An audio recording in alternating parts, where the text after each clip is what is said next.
बड़े संघर्ष की स्थिति, भाग्य लाभ की प्राप्ति। स्वयं को बनाने वाले हम ही हैं और बिगाड़ने वाले भी हम ही हैं। राशि चक्र के 7वें क्रमांक पर आने वाली आपकी तुला राशि विभिन्न विशेषताओं से परिपूर्ण है।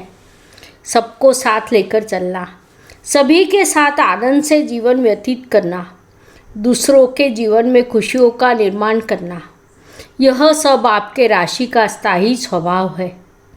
ये सभी प्राकृतिक गुण आपके कुंडली में है, जिसके बल पर आप जीवन खुशहाल बनाते हैं।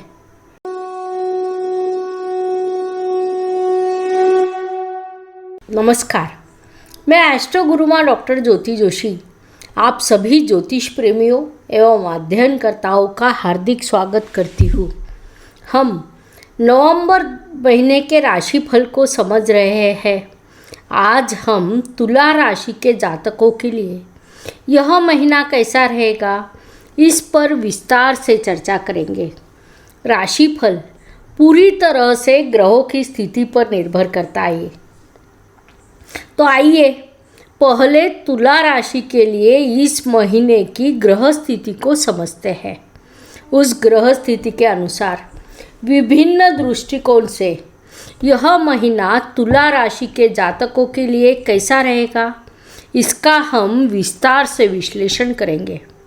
नवंबर महीने में तुला राशि के लिए ग्रह स्थिति का विचार करें तो आपका राशि स्वामी शुक्र ग्रह तृतीय स्थान पर शत्रु राशि में विराजमान है। धनेश एवं सप्तमेश मंगल ग्रह आपकी राशि से ही यात्रा कर रहा है। यह पूरा महीना वह वही रहेगा। तृतीयेश एवं षष्ठेश गुरु महाराज आपके चतुर्थ स्थान से यात्रा कर रहे हैं। 20 नवंबर को वे राशि परिवर्तन कर कुंभ राशि अर्थात आपके पंचम स्थान में प्रवेश करेंगे। चतुर्थेश एवं पंचमेश शनि महाराज आपके चतुर्थ स्थान में विराजमान है। वे कुछ और महीनों के लिए वहाँ रहेंगे। आपका दशमेश चंद्रमा महीने के पहले दिन सिंह राशि में है। उसके बाद हर 2-2.5 दिन में राशि परिवर्तन कर उसका गोचर शुरू रहेगा।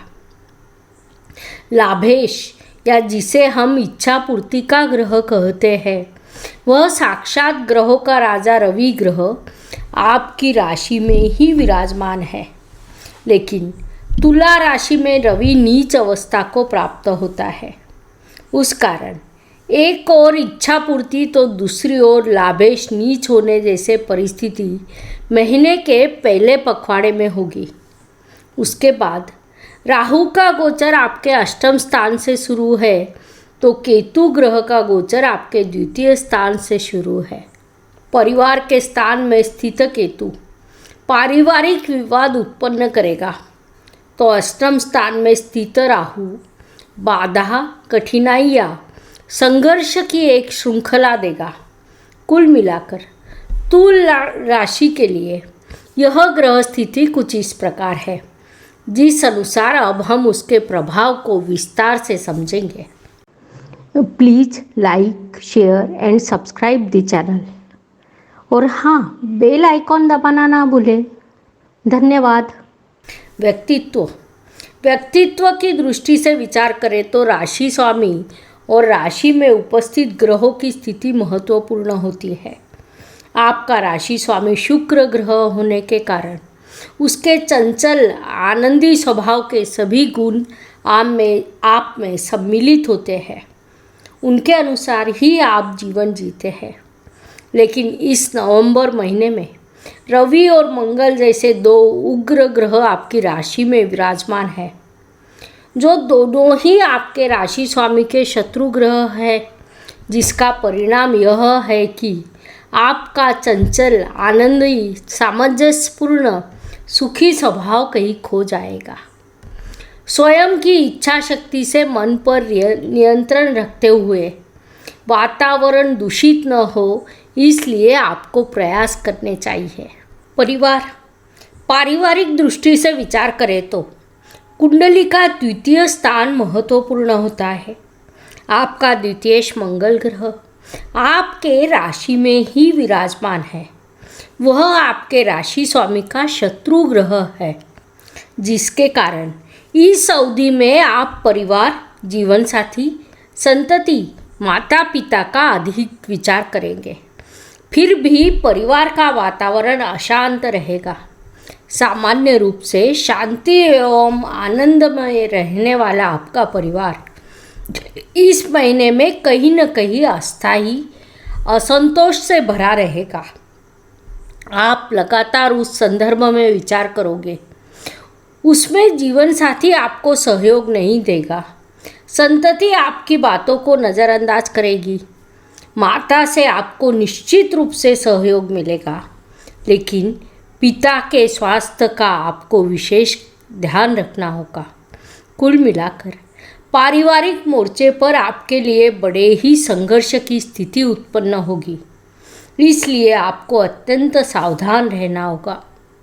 पराक्रम और परिश्रम की दृष्टि से विचार करें तो आपके परिश्रम के कारक ग्रह गुरु महाराज चतुर्थ स्थान में विराजमान है।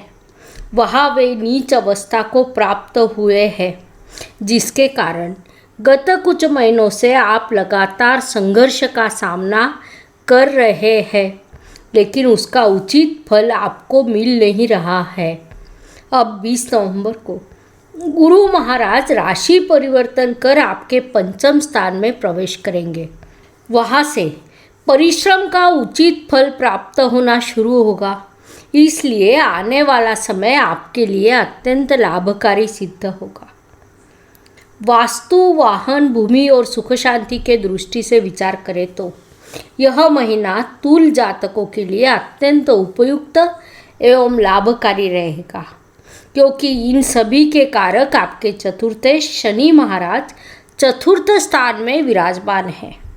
यह अत्यंत शुभ स्थिति मानी जाती है।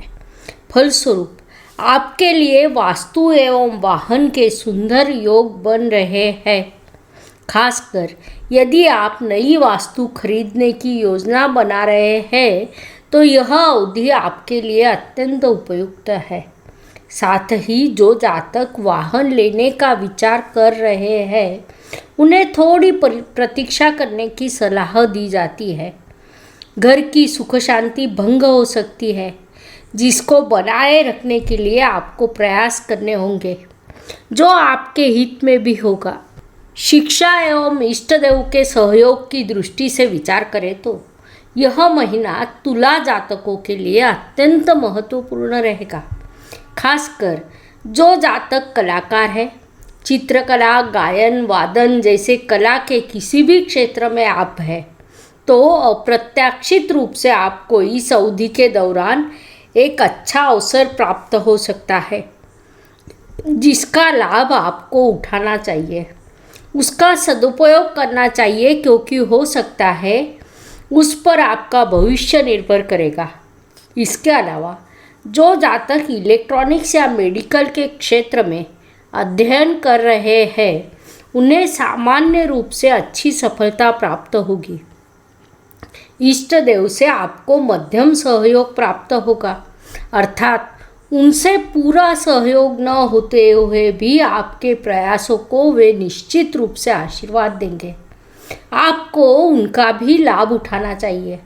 स्वास्थ्य, कर्ज, प्रतिस्पर्धी, शत्रुओं की दृष्टि से विचार करें तो यह महीना तुला जातकों के लिए संघर्षपूर्ण रहेगा।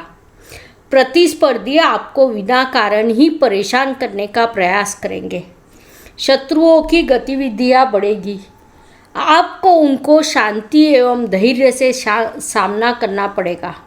जिन जातकों को कर्जे की आवश्यकता है उन्हें थोड़ी प्रतीक्षा करने की सलाह दी जाती है, क्योंकि यह समय उसके लिए कतई लाभकारी नहीं है। लिया हुआ कर्ज आपके लिए नुकसानकारक हो सकता है। साथ ही आपको अपने स्वास्थ्य का विशेष ध्यान रखना होगा। योग, प्राणायाम, ध्यान करना आपके लिए अत्यंत आवश्यक है। संक्षेप में कहें तो यह महीना आपके लिए संघर्षपूर्ण रहेगा, इसलिए आपको सावधान रहना होगा। नौकरी एवं व्यवसाय की दृष्टि से विचार करें तो नौकरी कर रहे तुला जातकों की तुलना में व्यावसायिक जातकों के लिए यह महीना अत्यंत लाभकारी सिद्ध होगा। व्यवसाय वृद्धि के अवसर आपको प्राप्त होंगे, उनका आपको लाभ उठाना चाहिए। जो जातक नौकरी कर रहे हैं उनके लिए महीने का दूसरा पखवाड़ा लाभदायक हो सकता है, लेकिन पहले पखवाड़े में आपको विभिन्न प्रश्न संघर्ष का सामना करना पड़ेगा। इसलिए वैसी मानसिकता आपको पहले से ही बनानी होगी। साथ ही शांति से, धैर्य से प्रश्नों के उत्तर या समस्या का समाधान खोजना होगा, वह आपके लिए लाभकारी रहेगा। भाग्य की दृष्टि से विचार करें तो भाग्येश की स्थिति महत्वपूर्ण होती है। तुला राशि के भाग्येश बुध ग्रह है। बुध वर्तमान स्थिति में स्वराशि से यात्रा कर रहे हैं। 2 नवंबर वे राशि परिवर्तन कर आपके राशि में प्रवेश करेंगे। भाग्येश जब राशि में आता है तब भाग्य स्वयं चलकर आपके पास आता है, जिसका परिणाम यह है कि आपके भाग्य में बड़ी वृद्धि होगी। उसके अत्यंत शुभ परिणाम आपको प्राप्त होंगे। साथ ही भाग्येश का जब हम विचार करते हैं तो आपके भाग्येश और व्ययेश बुध ग्रह पिछले महीने में आपके व्यय स्थान से यात्रा कर रहे थे। अब वे आपके राशि में प्रवेश करने वाले हैं, इसलिए तब उनके परिणामों की दिशा पूरी तरह बदल जाएगी। कर्म की दृष्टि से विचार करें तो तुला राशि का अर्थ है जितना हो सके हंसते खेलते सबको साथ लेकर काम करना। यह आपका स्थायी भाव है, लेकिन इस महीने उसमें कहीं न कहीं बदलाव होगा। आप सदैव धैर्य एवं शांति से काम करने का प्रयास करते हैं, लेकिन इस महीने आप ऐसी आक्रामकता से काम करोगे जैसा आपको पहले कभी करते हुए नहीं देखा गया, जिसके अत्यंत नकारात्मक प्रभाव आप पर हो सकते हैं। इसलिए आपको जितना हो सके अपने मूल स्वभाव के अनुसार कार्य करने का प्रयास करना चाहिए, वह आपके लिए लाभकारी रहेगा। लाभ की दृष्टि से विचार करें तो यह महीना तुला राशि के लिए अत्यंत लाभकारी सिद्ध होगा। लाभ के बड़े योग, इच्छा पूर्ति के योग आपके लिए बन रहे हैं। महीने के पहले ही पखवाड़े में आपकी सुप्त इच्छाएं, जो अब तक आपने किसी को बताई नहीं होगी, वे पूरी हो सकती है। उनका पूरा लाभ उठाने के लिए आपको अत्यंत जागरूक रहना होगा। व्यय एवं परदेश गमन की दृष्टि से विचार करें तो यह महीना तुला राशि के लिए थोड़ा खर्चीला हो सकता है, लेकिन कभी कभी खर्चे भी अच्छे होते हैं। उससे आनंद एवं समाधान की प्राप्ति होती है। यह आपके साथ इस महीने में हो सकता है, इसलिए होने वाले खर्चे की चिंता न करते हुए उसके आनंद लेने का प्रयास करें, वही आपके लिए उपयुक्त रहेगा। जो तुला जातक विदेश में स्थित है उनके लिए यह समय अत्यंत शुभ है। स्थिरता प्राप्त होना, आनंद की प्राप्ति होना जैसे फल आपको प्राप्त हो सकते हैं, इसलिए उन्हें इस लाभकारी समय का सदुपयोग करना चाहिए। शुभ एवं अशुभ दिन, हर दिन किसी के लिए भी समान नहीं होता है। जीवन सुख दुख, उतार चढ़ाव से भरा है। उस अनुसार महीने के कुछ दिन सभी के लिए बेहद शुभ होते हैं, तो कुछ दिन अशुभ, तनाव और संघर्ष से भरे होते हैं। इस अवधि में हम कैसा व्यवहार करते हैं, इससे हमारी सफलता निर्धारित होती है। उस दृष्टि से विचार करें तो तुल जातकों के लिए 4, 13 और 22 नवंबर यह दिन शुभ होंगे। इसलिए आपको प्रयास करना है कि इन दिनों में आवश्यक काम को पूरा करें। साथ ही 2, 11 और 20 यह दिन अशुभ होंगे। तो हो सकता है कि इन दिनों में आपका संघर्ष बढ़ेगा। इसलिए आपको आपका और अपनों का ख्याल रखना होगा। उपाय, इस नवंबर महीने के उपायों के संदर्भ में जब हम सोचते हैं तो खासकर इस महीने के त्यौहार, उत्सव, विशेष ग्रह स्थिति, नीच राशि से होने वाला ग्रहों का गोचर, इन सब बातों का ध्यान रखते ही है। लेकिन हर महीने हम जो अलग अलग उपाय आपको बताते हैं उसमें से कुछ उपाय आप यदि पूरे वर्ष में समय या स्थिति के अनुसार करते रहे तो भी उपयुक्त रहेगा, ताकि आपके निजी जीवन में यदि कोई संकट आए तो आप अपनी राशि के अनुसार उसका समाधान कर सके। इसी के अनुसार तुला राशि के जातकों ने इस माह में महर्षि व्यास रचित ग्रंथों का बड़े ही भक्ति भाव से, श्रद्धा से पठन करना चाहिए। साथ ही भगवान सूर्यदेव की उपासना करना आपके लिए अत्यंत लाभकारी रहेगा। आपको वातजन्य पदार्थों का सेवन नहीं करना चाहिए। यह उपाय आपके लिए लाभकारी सिद्ध होंगे, इसलिए आपको वे अवश्य करना चाहिए। तुला जातकों के लिए इतनी जानकारी पर्याप्त है। अब हम यही रुकते हैं। अगले भाग में हम वृश्चिक राशि के संदर्भ में विस्तार से वार्तालाप करेंगे। धन्यवाद। शुभम भवतु। जय ज्योतिष। Please like, share and subscribe the channel.